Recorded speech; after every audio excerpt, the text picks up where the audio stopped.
Video देखने वाले सभी विद्यार्थियों को मेरा नमस्कार। आपका हमारे YouTube चैनल हिंदी स्टडी में हार्दिक स्वागत है। अपनी पिछली वीडियोस में हम स्वरों के वर्गीकरण के बारे में समझ चुके हैं। अब हम व्यंजनों के वर्गीकरण के बारे में अध्ययन करेंगे। सर्वप्रथम हम व्यंजनों का अर्थ समझेंगे कि व्यंजन होते क्या हैं। व्यंजन वे ध्वनियाँ हैं जिन्हें बोलने के लिए स्वरों की सहायता लेनी पड़ती है, उन्हें व्यंजन कहते हैं। जब हमने स्वर का टॉपिक किया था तो स्वरों को बोलने के लिए किसी भी अन्य स्वर की सहायता नहीं लेनी पड़ती, लेकिन व्यंजनों को बोलने के लिए किसी अन्य स्वर की सहायता लेनी पड़ती है। वे ध्वनियाँ जिनको उच्चारित करते समय फेफड़ों से निकलने वाली हवा स्वर तंत्र में कहीं न कहीं रुकावट आती है, उसे व्यंजन कहते हैं। और स्वरों में कोई भी रुकावट नहीं आती है। व्यंजनों की मूल संख्या 33 मानी गई है। कौन सी मूल संख्या? अब है व्यंजनों का वर्गीकरण। व्यंजनों का वर्गीकरण समझने के लिए हम इन्हें 4 आधारों में बांट सकते हैं। फर्स्ट है उच्चारण स्थान के आधार पर। सेकंड है प्रयत्न या उच्चारण के आधार पर। थर्ड है स्वर तंत्रियों की स्थिति व कंपन के आधार पर। फोर्थ है श्वास या प्राणवायु के आधार पर। फर्स्ट है उच्चारण स्थान के आधार पर।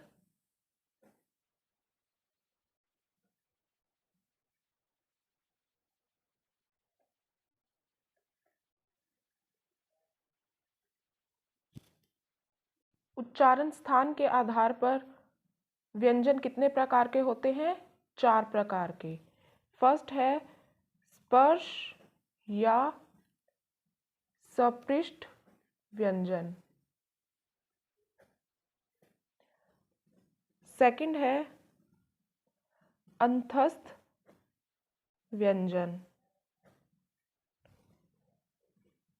थर्ड है ऊष्म व्यंजन।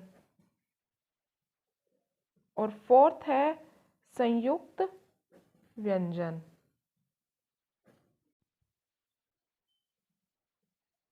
स्पर्श या सपृष्ठ व्यंजन, जैसा कि नाम से ही स्पष्ट है, स्पर्श, स्पर्श करने वाले। किसको? वे व्यंजन जिनका उच्चारण करते समय फेफड़ों से निकलने वाली वायु जो मुख के विभिन्न अवयव होते हैं, जैसे कंठ, तालु, मूर्धा, दंत, ओष्ठ आदि को स्पर्श करते हुए निकलती है, तो वे स्पर्श व्यंजन कहलाते हैं। इनकी संख्या 25 होती है। इनकी कुल संख्या पूछ ली जाए तो 25 होती है, और अगर मूल संख्या पूछी जाए, मूल संख्या होती है 16। 25 होती है इनकी कुल संख्या और मूल संख्या 16।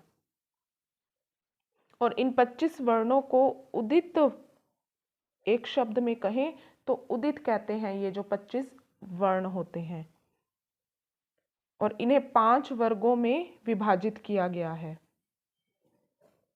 कितने वर्गों में? 5 वर्गों में। कौन कौन से वर्ग?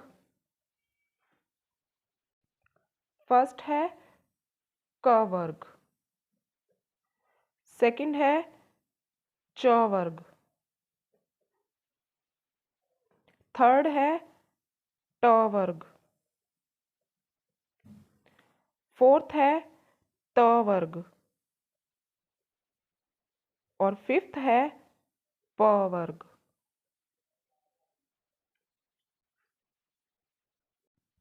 क वर्ग में कौन कौन से व्यंजन आते हैं? क, ख, ग, घ और ड़। च वर्ग में आते हैं च, छ, ज, झ और ञ। ट वर्ग में आते हैं ट, ठ, ड, ढ और अण। त वर्ग में आते हैं त, थ, द, ध और न। प वर्ग में आते हैं प, फ, ब, भ और म।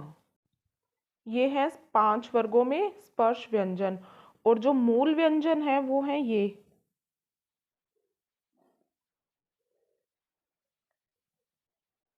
ये जो 16 व्यंजन है ये मूल व्यंजन, लेकिन ये जो सभी मिला के 25 वर्ण बनते हैं ये कुल स्पर्श व्यंजन है, और ये 16 मूल व्यंजन है। सेकंड है हमारा अंतस्थ व्यंजन।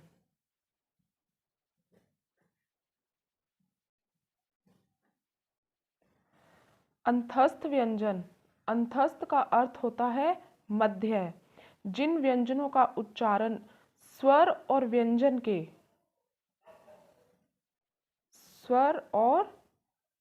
व्यंजन के बीच का सा होता है, यानी कि ना तो वो पूरा स्वर लगता है ना पूरा व्यंजन लगता है, इनके बीच किसी ध्वनि का आभास होता है तो उन्हें अंतस्थ व्यंजन कहते हैं। इनकी संख्या 4 होती है। कौन कौन से हैं ये? य, र, ल और व। और इनके अंतर्गत जो ये य और व होते हैं ये कौन से हैं? ये अर्ध स्वर हैं। इनको क्या कहते हैं? अर्ध स्वर। अर्ध स्वर कौन कौन से हैं? य और व। जो ल है वो पार्श्विक व्यंजन है, और जो र है वो लुंठित व्यंजन है। नेक्स्ट है हमारा ऊष्म व्यंजन। ऊष्म व्यंजन वे व्यंजन होते हैं जिनका उच्चारण करते समय वायु रगड़ खाती हुई मुख से बाहर आती है, जिससे ऊष्मा पैदा होती है, इसीलिए इन्हें ऊष्म व्यंजन कहते हैं। इनकी संख्या भी 4 होती है। कौन कौन से हैं ये? श, श, स और ह। अब इनको आप बोल के देखिए तो मुंह से ऊष्मा निकलती है। श, श, स, ह। जो मुख से वायु निकलती है वो रगड़ खाती हुई निकलती है, इसीलिए इन्हें ऊष्म व्यंजन कहते हैं। फोर्थ है हमारा संयुक्त व्यंजन। संयुक्त व्यंजन अर्थात दो या दो से अधिक व्यंजनों के मेल से बने व्यंजनों को संयुक्त व्यंजन कहते हैं। इन्हें संयुक्ताक्षर भी कहते हैं। क्या कहते हैं? संयुक्ताक्षर। इनकी संख्या भी 4 होती है। ये कौन कौन से हैं? क्ष, त्र, ज्ञ और श्र। अब ये 2 व्यंजनों के मेल से बने हैं। क्ष किसके मेल से बना है? आधा क और श के मेल से। त्र किसके मेल से बना है? आधा त और र के मेल से। ज्ञ किसके मेल से बना है? आधा ज और निय के मेल से। और श्र कैसे बना है? आधा श और र के मेल से। 2 अक्षरों के संयुक्त होने के कारण ही इन्हें संयुक्ताक्षर या संयुक्त व्यंजन कहते हैं। उम्मीद करती हूँ कि आप सबको वीडियो अच्छे से समझ में आया होगा।